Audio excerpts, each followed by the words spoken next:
In a small village, nestled between rolling hills and a sparkling river, lived a poor but kind-hearted boy named Arjun. Arjun loved to paint, but he was so poor that he could only draw on the dusty ground with sticks. One evening, as Arjun was drawing pictures in the dirt, a mysterious old man appeared before him. The old man handed Arjun a golden paintbrush, saying, "You have the heart of an artist, and such a heart deserves the right tools." Before Arjun could ask any questions, the old man said, "Use this wisely, for it holds great power," and vanished into thin air, as if he had been nothing more than a dream. Excited and curious, Arjun rushed home. He found a smooth wooden board and, dipping the magic brush into a pot of plain water, painted a small bird. Arjun was amazed as he saw the bird coming to life, flapping its wings and flying away.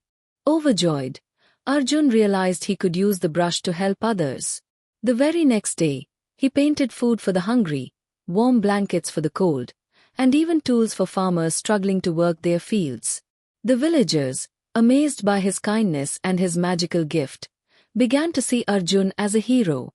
But word of the magic paintbrush soon reached the greedy and cruel King Keshav, who ruled over the land from his golden palace.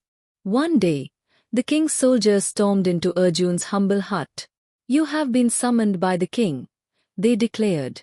Before Arjun could protest, they dragged him to the palace. The king demanded that Arjun paint for him, but Arjun refused, saying, "I only use my brush to help those in need, not to satisfy greed."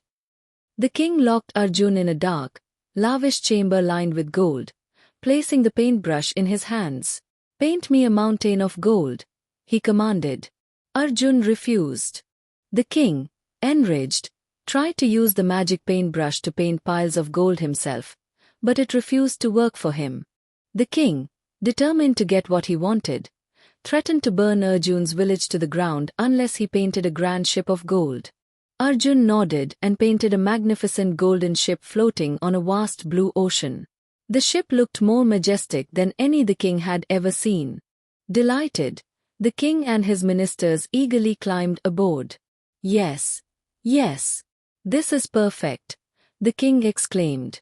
Arjun, with a clever trick up his sleeve, also painted a massive storm that swept the king and his men away, never to be seen again.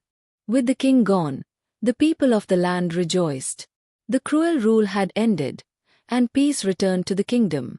Arjun used his magic paintbrush to create farms, houses, and wells for the villagers, ensuring that no one would ever go hungry again. But as he did, he noticed something strange. The golden paintbrush began to fade, its power slowly vanishing. Soon, it turned into an ordinary wooden brush once more. Arjun understood. The magic had completed its purpose. It was not the brush that had created miracles, but his kindness, wisdom, and courage. From that day on, Arjun continued to paint, not with magic, but with his heart. And though his brush no longer brought objects to life, his paintings were so beautiful and full of soul that they brought joy to all who saw them. We learn that true magic lies not in tools, but in kindness, wisdom, and the power of a good heart. Subscribe to us for more content like this.